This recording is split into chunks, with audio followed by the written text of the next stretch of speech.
Good morning. Welcome in the online lecture series.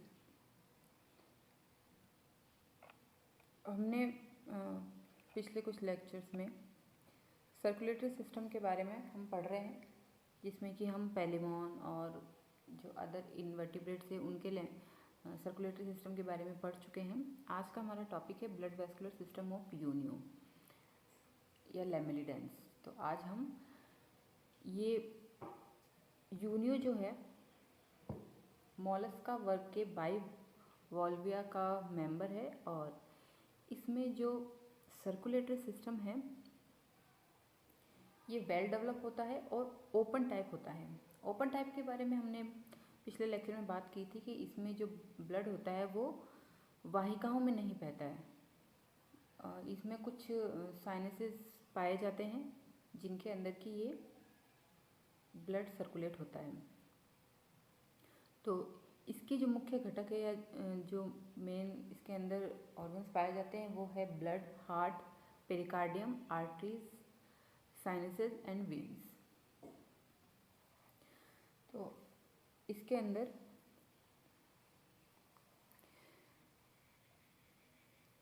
Sinuses और veins पाई जाती है और आर्टरीज पाई जाती है, लेकिन इसमें जो केशिकाएं होती है वो नहीं पाई जाती हैं। तो ये चीज़ें मिलकर इसका ब्लड वेस्कुलर सिस्टम बनाती है। सबसे पहले हम इसमें सर्कुलेट होने वाले जो ब्लड होता है उसके बारे में बात करते हैं। It is the circulatory medium and consist of plasma and corpuscles, यानी कि ये लिक्विड प्लाज्मा और कार्पल्सेस से मिलकर बना होता है। और इसमें जो प्लाज्मा होता है उसमें रेस्पिरेटरी पिगमेंट हीमोसाइनिन होता है। यहाँ पर मुख्य जो है हीमोग्लोबिन ना होकर यहाँ पे हीमोसाइनिन होता है। इसके अलावा कुछ उसमें ब्लड कार्पल्सेस भी पाई जाती है जो कि अमीबोसाइट होती है और ये ल्यूकोसाइट प्रकार की होती है। तो जैसा कि इसमें जो रेस्पिरेटरी ऑर्गन हीमोसाइनिन है तो उसका जो आधार होता है वो कॉपर होता है। इसके कारण इसमें जो ब्लड का रंग होता है वो लाइट ब्लू इसके अंदर होता है। Haemocyanin is a copper containing respiratory pigment, hence impart bluish color to the plasma in contrast to hemoglobin which is iron containing respiratory system।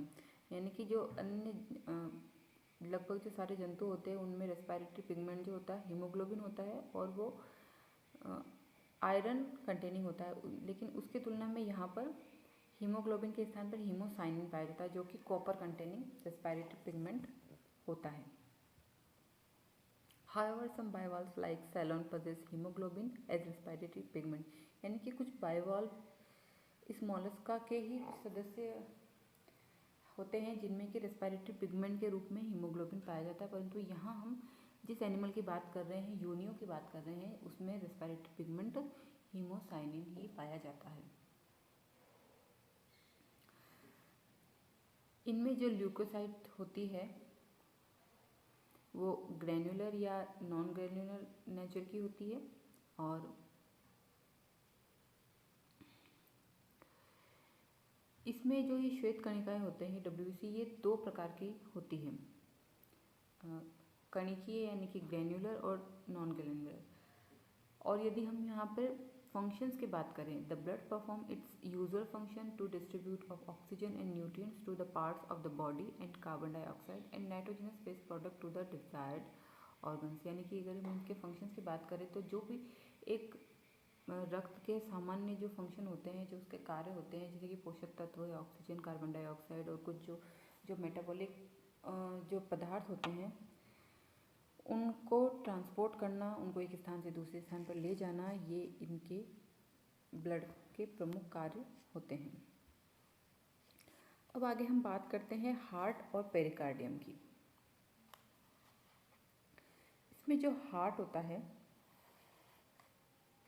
the heart of Unio is three-chambered and found enclosed in a thin-walled triangular sac called the pericardium। यानी कि इसमें जो heart होता है ये triangular त्रिभुजाकार होता है और ये एक कोस्ट में स्थित होता है जिसे पेरिकार्डियम कहते हैं।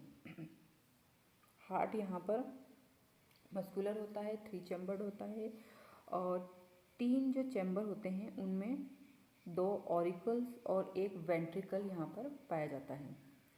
ऑरिकल पतली भित्ति वाले होते हैं और ये भी ट्रायंगुलर होते हैं और प्रत्येक जो ऑरिकल होते हैं वो अपने चौड़े बेस के द्वारा पेरिकार्डियम से जुड़े रहते हैं।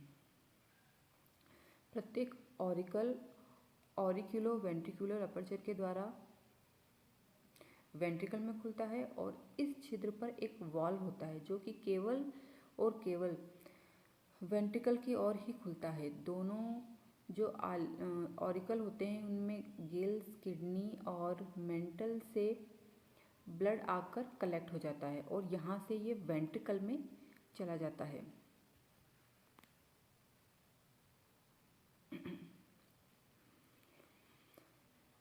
और जो इसके अंदर मिडल एक ये जो वेंट्रिकल होता है इसकी ये बड़ा और इसकी जो दीवार होती है वो मोटी और मस्कुलर होती है और ये एक बैग लाइक स्ट्रक्चर होता है और ये रेक्टम के चारों ओर उपस्थित होता है। नीला यहाँ पे क्या करता है, ये ब्लड को पंप करके बॉडी में डिस्ट्रीब्यूशन के लिए भेज देता है।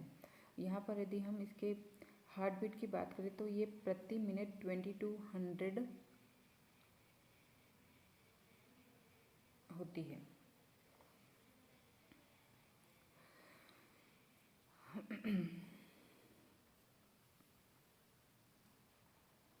The heartbeat about 2200 times per minute and the most lamellibranch the ventricle has become folded around the rectum so that the pericardium encloses not only the heart but also the part of the alimentary canal. इस चित्र में हम देख सकते हैं जो heart है वो यहाँ पर दिखाया गया है। उसके पार्ट यहाँ पे हमें दिखाई दे रहे हैं, वेंट्रिकल,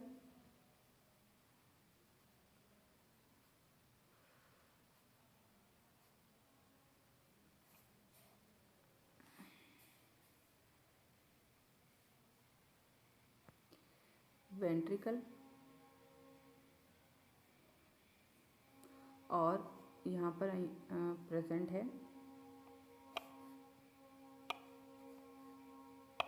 और ऑरिकल तथा उनसे निकलने वाले ऑरिकल और उनसे निकलने वाली जो एओर्ट्रा है वो भी यहाँ पर दर्शाई गई है। आगे इसके बारे में हम अभी विस्तार से पढ़ेंगे। अब हम बात करते हैं आर्टरीज की यानी कि धमनियों की, इससे निकलने वाली आर्टरीज। अगर हम यहाँ वेंट्रिकल की बात करें तो वेंट्रिकल भाग से यहाँ पर 2 धमनियाँ निकलती है, एक एंटीरियर एओर्ट्रा कहलाती है और एक कहलाती है पोस्टीरियर एओर्ट्रा। इस चित्र में देखते हैं हम। एंटीरियर एओर्ट्रा जो होती है वो आंत्र के ऊपर से आगे की ओर बढ़ के ये 3 शाखाओं में बढ़ जाती है। ये होती है एंटीरियर मेंटल आर्टरी। इसकी जो ब्रांचेज है वो मेंटल को ब्लड पहुंचाती है। पेडल आर्टरी ये फुट भाग में जाती है और विसरल आर्टरी जो होती है ये बहुत सारी ब्रांचेज में विभक्त होकर यकृत, एलिमेंट्री कैनाल, गोनेट्स आदि सब अंगों में ब्लड को पहुंचाती है। इस प्रकार से ये कुछ यहाँ पर आर्टरीज उपस्थित होती है। इसके बाद बारी आती है साइनसेस की यानी कि कोटर्स।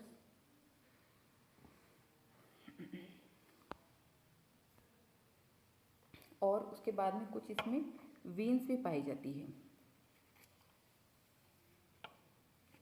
तो यहाँ पर ये जो आर्टरीज है या जो ये पोस्टीरियर एओर्ट्रा है ये रेक्टम के नीचे वाले भाग से होकर पीछे की तरफ जाती है और इसकी जो शाखाएं होती है वो पेरिकार्डियम, किडनीज, रेक्टम और उसके भाग में जाके ये ब्लड पहुंचाती है। इस चित्र में ये एओर्ट्रा, एंटीरियर एंड पोस्टीरियर एओर्ट्रा यहाँ पे हम साफ दिखी जा सकती है।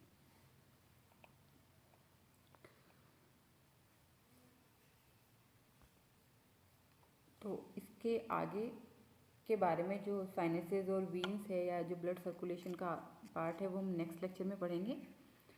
इसके पार्ट 2 में जिसमें कि हम यूनियो का सर्कुलेटरी सिस्टम के बारे में इसको कंप्लीट करेंगे, वो इसका पार्ट 2 होगा। तो उसके बारे में हम आगे बात करेंगे। Thank you.